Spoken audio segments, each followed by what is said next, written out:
Muitíssimo obrigado. Podemos sentar, por favor.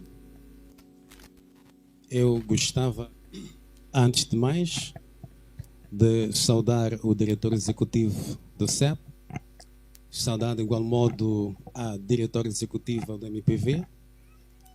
Gostava de saudar também ao digníssimo professor Dr. Patrício José, Excelência, caros profissionais estudantes, distintos convidados, meus senhores, minhas senhoras e todo o protocolo observado.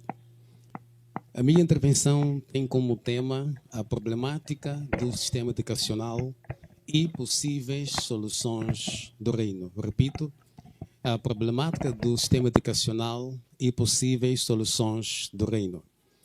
Quando falamos do reino, o meu texto acaba sendo o livro de Marcos, capítulo 16, verso 15, onde está escrito: Ide por todo o mundo, pregai o evangelho a toda criatura. Repito, ide por todo o mundo, pregai o evangelho a toda criatura. É importante, se nós fizermos um estudo etimológico da palavra mundo aqui usada por Jesus, vamos a perceber que ela não se refere exatamente a um espaço geográfico ou um espaço territorial, como seria se calhar um distrito, ou uma comunidade, ou distrito, ou uma província, ou mesmo então um país. Quando diz mundo, aqui se refere-se a sistemas de governação, sistemas de controle e também sistemas de influência.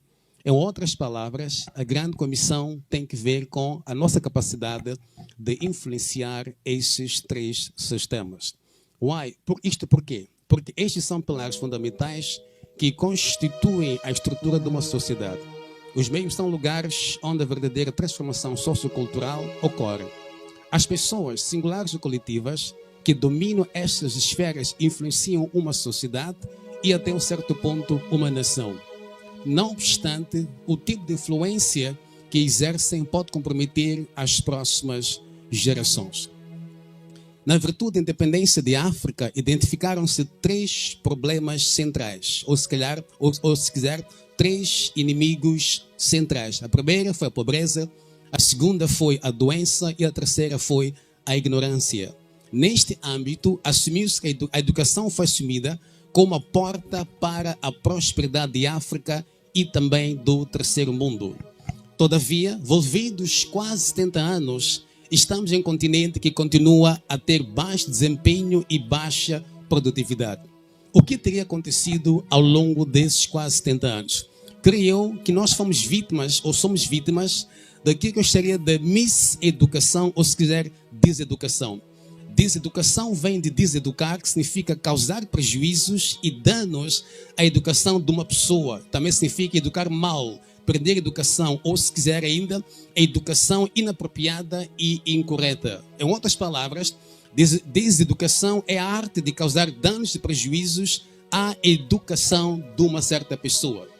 Por norma, o currículo escolar em África, e não só, foi produzido pelos senhores que oprimiam os escravos e também aos pobres.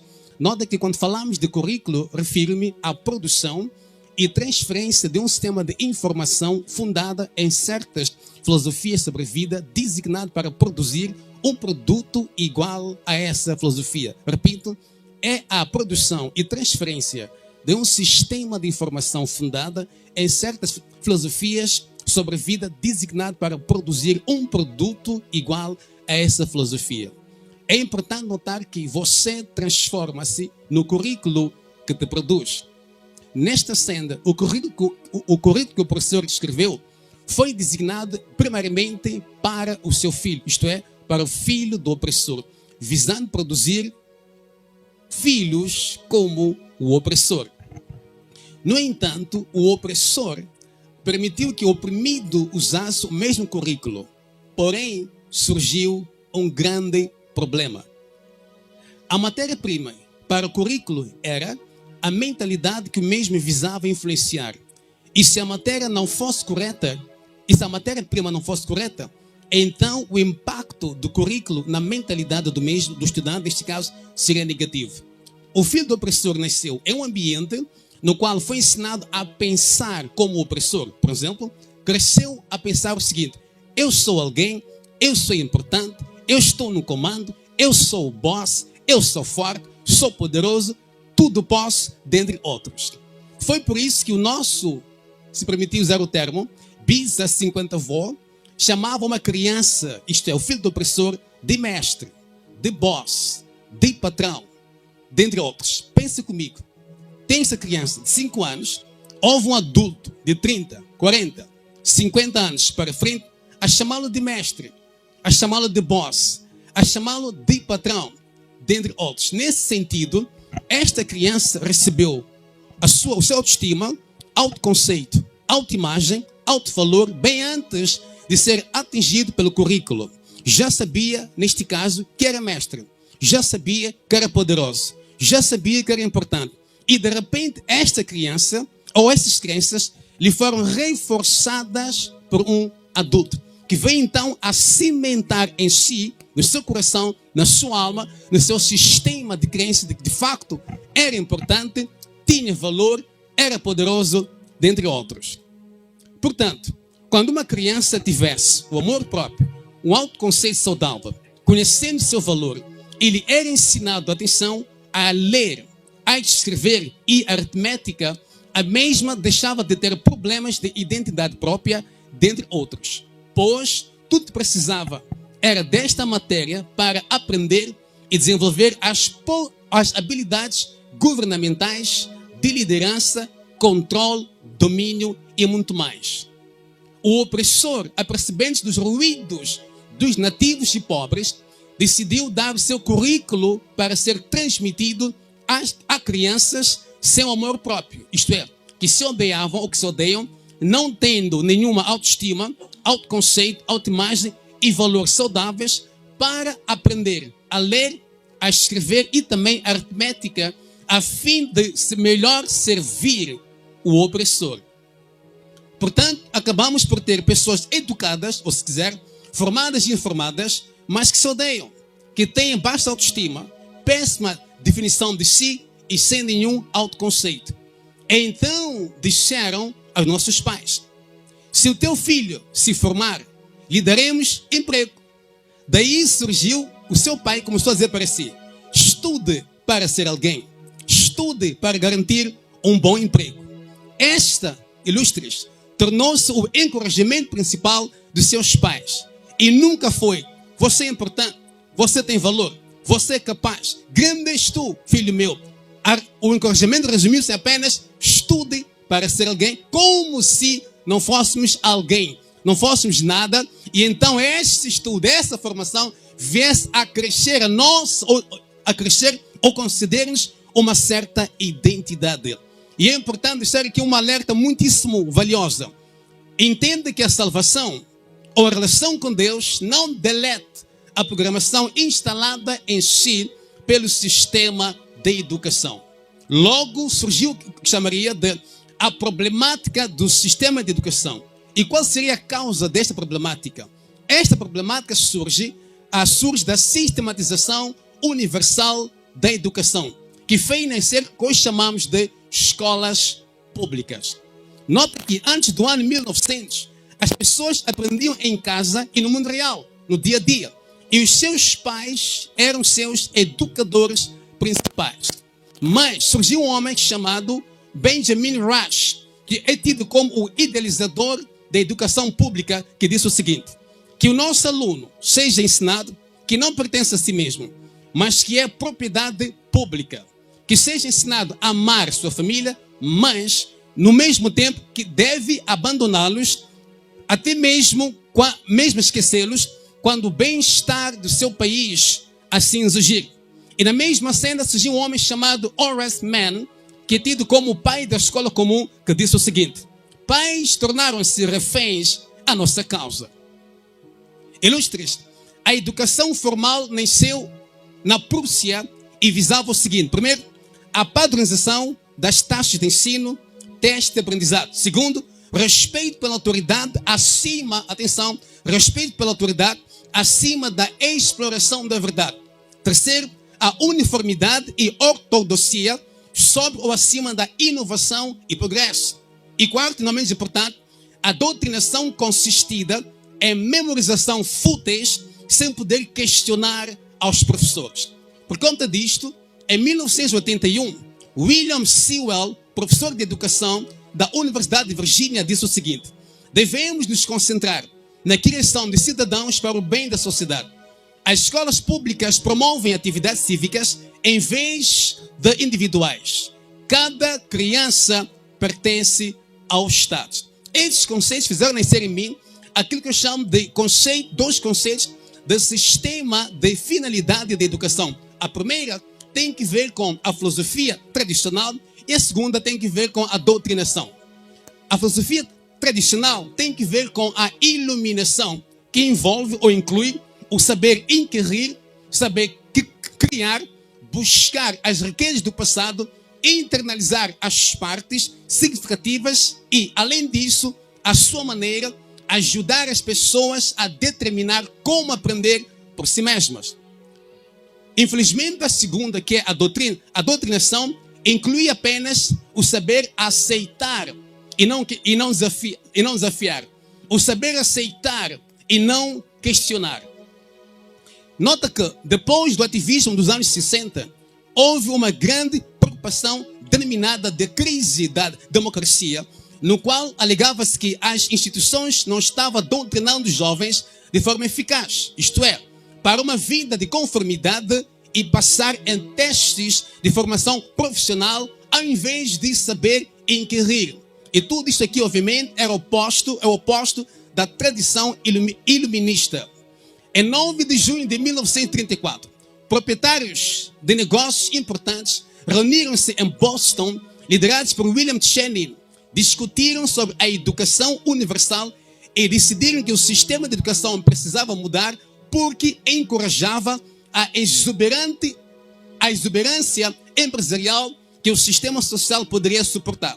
Por conta disto, tornou-se lei que a escolaridade era obrigatória, mas cerca de 80% dos pais rejeitaram essa lei.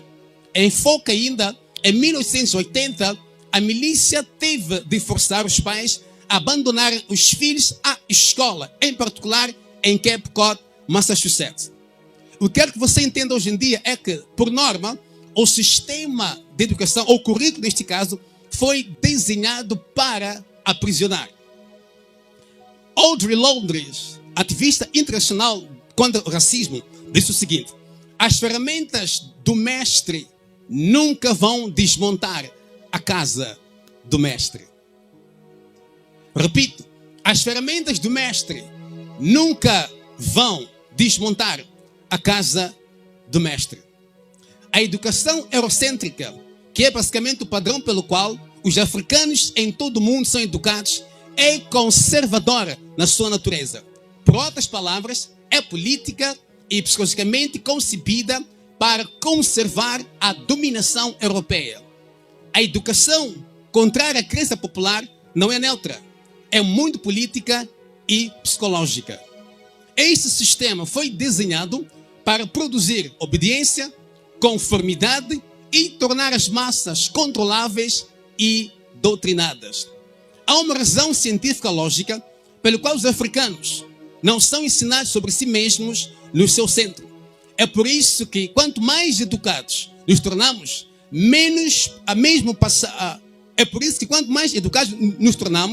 mesmo passando por universidades ocidentais de elite, mais alienados tendemos a tornar-se. Na verdade, somos educados longe de nós mesmos e das nossas comunidades. O sistema atual de educação foi política e psicologicamente projetada para fazer exatamente isso. É por isso que temos tantos licenciados, mestres e doutores altamente qualificados em medicina, economia, negócios e ciências, dentre outras áreas, mas temos tão poucas empresas negras de pequeno, médio e grande porte. O nosso trabalho e descobertas científicas que podem libertar as massas cognitivamente falando, e não só, carecem da aprovação dos poderosos e de supostas organizações internacionais que não validam as mesmas quando as julgam ser contrárias aos seus intentos, sendo o primeiro intento principal a dominação das massas por parte de uma supremacia. Não temos hospitais, não temos tantos hospitais pertencentes a negros. Indústrias nutracêuticas e farmacêuticas e outros negócios de grande porte, dentre outros. Estes, isto é, os negros, apenas servem aos outros. Nesta senda, um escritor americano de nome Sheldon Richmond disse o seguinte: o objetivo da educação na Prússia, copiado pelo educador, não era o treinamento intelectual, mas o condicionamento das crianças à obediência, subordinação e à vida coletiva.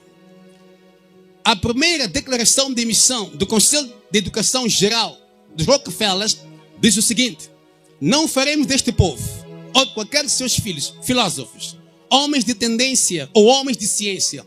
Não devemos suscitar entre eles educadores, autores, poetas, homens de letras, grandes artistas, pintores, músicos, nem advogados, médicos, pregadores, políticos e estadistas. Ensinaremos nossos filhos a fazer de maneira perfeita as coisas que seus pais e mães estão fazendo de maneira impactante. Ainda nesta senda, John D. Rockefeller disse o seguinte: eu quero uma nação de trabalhadores, não de pensadores. Eu quero uma nação de trabalhadores e não de pensadores. Testes padronizados foram criados para fazer com que as classes mais baixas enfrentassem a sua inferioridade biológica. E por conta disto, ilustres, em 1952 foi introduzido a matemática moderna, que exige muito trabalho de memória, enquanto, na verdade, a matemática é um raciocínio. A mente de uma pessoa média, neste caso, tornou-se condicionada a aceitar a ideia de que a educação existe apenas com o propósito de obter um emprego bem remunerado na economia global da força de trabalho. E a pergunta que nos cala é o seguinte: qual é o objetivo da educação atual? Um jornalista americano e crítico cultural de nome H.L. Mencken disse o seguinte: o objetivo da educação atual é reduzir o maior número possível de indivíduos no mesmo nível de segurança, criar e treinar cidadãos padronizados, acabar com a dissidência e a originalidade. O papel da educação pública é não encher os jovens de conhecimento e despertar a sua inteligência. Nesta senda, ilustres, a educação da escola pública é projetada para destruir a imaginação, a criatividade e também o raciocínio. Teria dito que a educação formal começou na Prússia. E um prussiano de nome Johann Victor disse o seguinte: tínhamos que estabelecer uma educação universal da força de trabalho para destruir a imaginação. Portanto, criamos sinos, classificações nas aulas, testes, conteúdos das aulas curriculares. E não só, mas visando organizar um grupo de pessoas para fazer exatamente a mesma coisa. É importante tomar o seguinte em consideração, ilustres, que o sistema, na sua maioria, de educação neste caso, não dará ou dificilmente irá oferecer a verdadeira educação. Voltamos para Moçambique, por exemplo. Temos as inconsistências curriculares. Cada governo aprova o seu próprio currículo. Um governo vem, aprova o seu currículo, vai. Vem outro governo, aprova o seu próprio currículo, vai. Vem um terceiro governo aprovando o seu próprio currículo. Assim acabamos tendo inconsistências curriculares. Os currículos acabam se tornando irrelevantes. Observe que, em especial para quem segue letras, chamamos de letras, vai se perceber que cerca de 70% do aprendizado é obsoleto e não é aplicável no dia a dia. Estuda-se matérias que docentes estudaram há cerca de 30 anos atrás. Aprende-se conteúdos que nunca usaremos durante toda a nossa estadia no planeta Terra. Não só contínuos erros inadmissíveis nos manuais escolares são predominantes neste país. Perde-se tanto tempo a estudar e conhecer, mas a história do colono, que é nacional. É curioso que alguns anos atrás, estudantes da economia, penso eu, diziam que nos 4 anos de escola, somente nos últimos 2 anos é que começavam a estudar economia propriamente dita. E tinha uma cadeira estranha chamada de Economia de Moçambique, é que na verdade era história. História, história, história, e não necessariamente economia. Olhando ainda para Moçambique, criamos alguns anos atrás as famosas ou infames passagens automáticas, onde as pessoas são transitadas sem conhecimento. É notório hoje em dia ter estudantes universitários fazendo licenciatura que não sabem escrever, enquanto que a escrita aprende-se nos primeiros 3 anos de escolaridade. Primeira, segunda, terceira, aperfeiçoa-se. Mas temos estudantes universitários neste país, na nossa realidade, que não sabem escrever. Olhando ainda para a realidade moçambicana, temos o desafio da insuficiência de professores qualificados. Temos o desafio da falta de capacity building, que é o upgrade da formação para professores. Isto é para si próprio, mas também para aprender o que chamamos de educação inclusiva, onde podemos também ter os nossos irmãos ou concidadãos que eu chamaria de nasceram diferentes. Não gosto do termo deficientes, prefiro dizer nasceram diferentes. Os professores não têm capacitação para poder lecionar ou acomodar os mesmos em suas salas de aulas. Temos neste país professores turbos e despreparados. Temos ainda professores mergulhados na fadiga emocional oriunda de promessas incumpridas. Como se não bastasse, temos ainda o desafio da superlotação nas salas de aulas. Falamos de um professor para 60 e 70 alunos. Isso até vá que não vá. Neste país, há lugares em que temos um professor para atender 400 alunos. Focados ainda no desafio neste país, encontramos infraestruturas de ensino precárias. Temos alunos estudando ao relento, para ser mais direto, debaixo das árvores ou até nas salas de lama, para não dizer matope, sentando no chão. As nossas monografias e teses são produzidos pela inteligência artificial.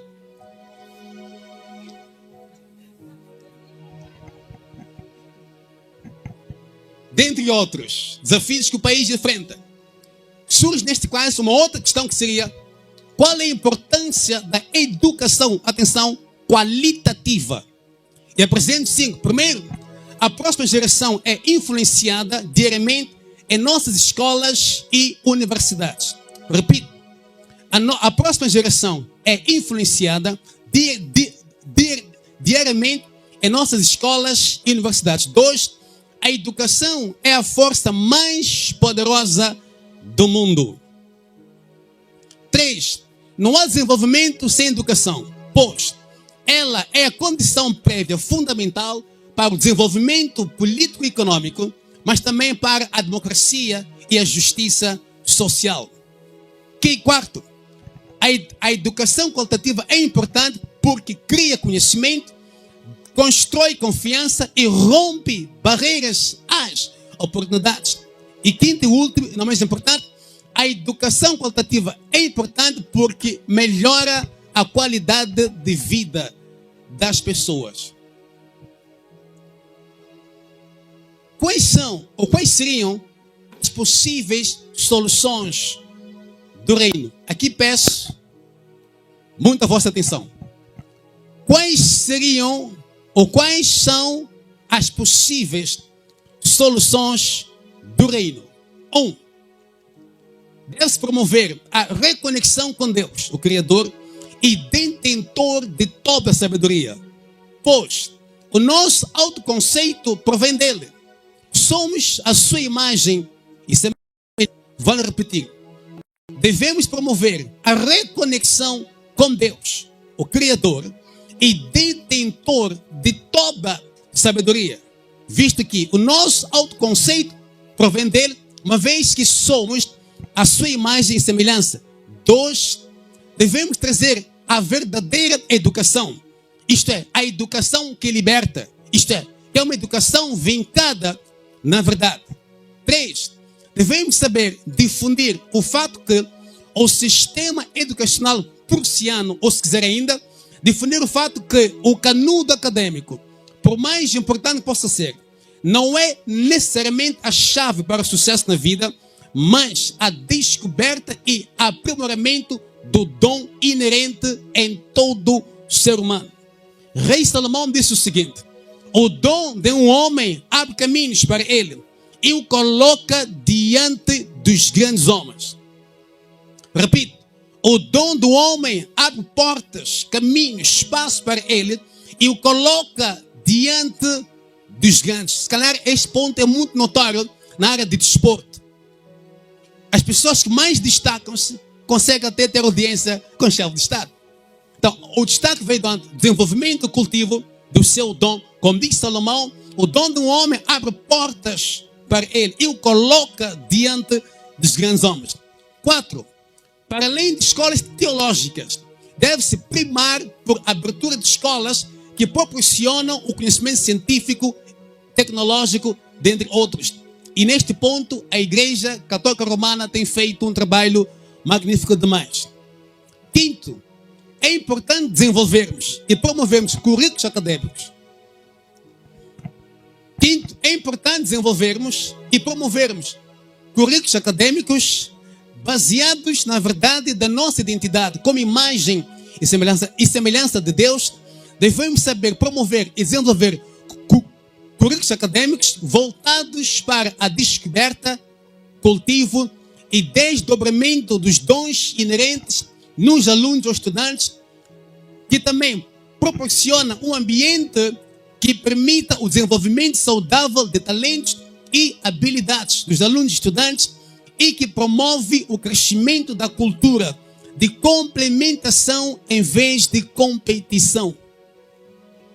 Estes currículos devem estar focados no autoconhecimento. Tem que ver com a identidade pessoal e que ajuda as pessoas a descobrir e desenvolver o gênio nelas. Não só o currículo também deve ter em consideração ou deve capacitar as pessoas a identificar e resolver problemas locais. Os currículos acadêmicos devem capacitar as pessoas a identificar e resolver os problemas locais, mas também que nos desafiam a crescer e desenvolver por meio dos recursos localmente disponíveis e que tenham uma abordagem mais prática que teórica. Esses currículos devem, de igual modo, fomentar a criatividade e tornar os alunos ou estudantes não só pesquisadores, mas também pensadores e, se quisermos, solucionadores de problemas. Ademais, como solução do reino, devemos saber promover a capacitação contínua dos professores, de modo que possam abraçar e implementar a inclusão e saber aceitar e respeitar a singularidade de cada aluno ou estudante. Devemos também saber honrar os professores, garantindo-lhes ambientes de trabalho.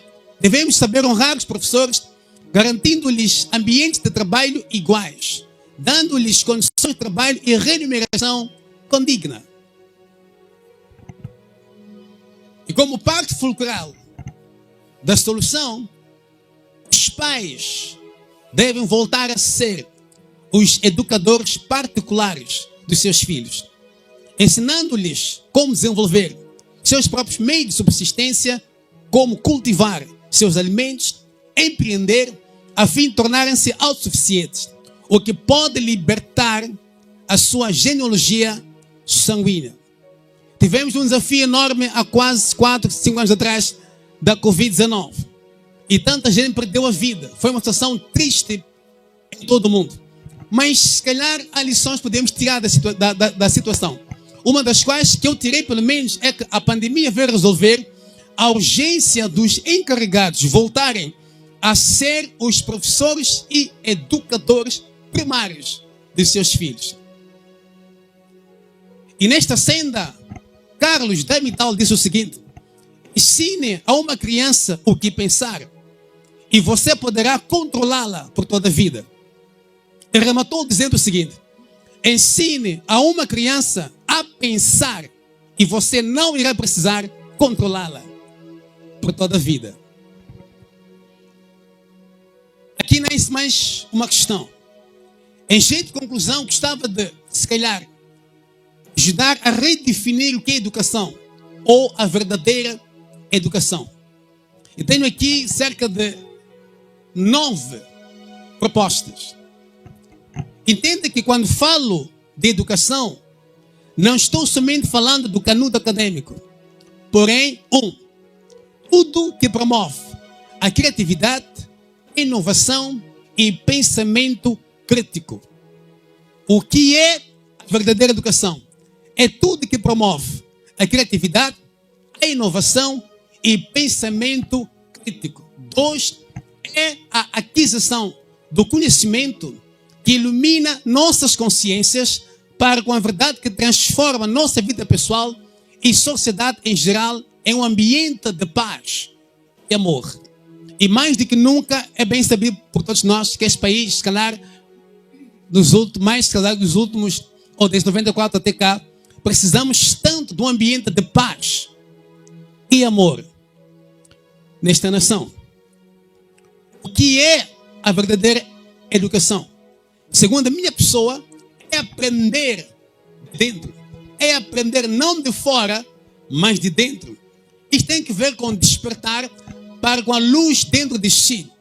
Esta luz produz os 4 hábitos saudáveis do homem, nomeadamente uma autoestima saudável, uma autoimagem saudável, um autoconhecimento saudável, um autoconceito saudável e também o alto valor saudável.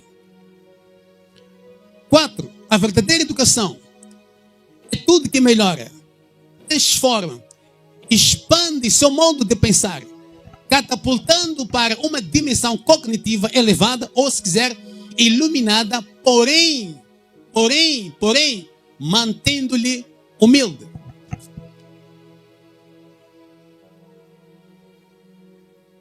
A verdadeira educação é tudo que muda, revoluciona nossas mentes e corações, fazendo de nós pessoas melhores.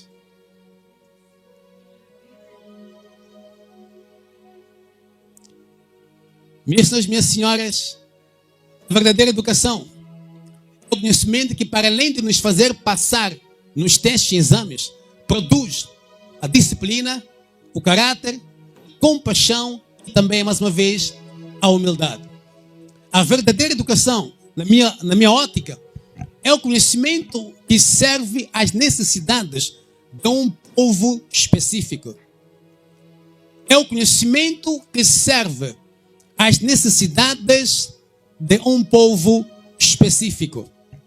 E por último, e não menos importante, a verdadeira educação é tudo que descoloniza a nossa mente, de modo que possamos acreditar em nós mesmos e confiarmos uns aos outros como moçambicanos, africanos, membros da raça humana e cidadãos do reino. Repito, a verdadeira educação, para mim, é tudo que descoloniza a nossa mente, de modo que possamos acreditar em nós e confiar uns aos outros como moçambicanos, africanos, membros da raça humana e cidadãos do reino. Pela vossa atenção, meu muito obrigado.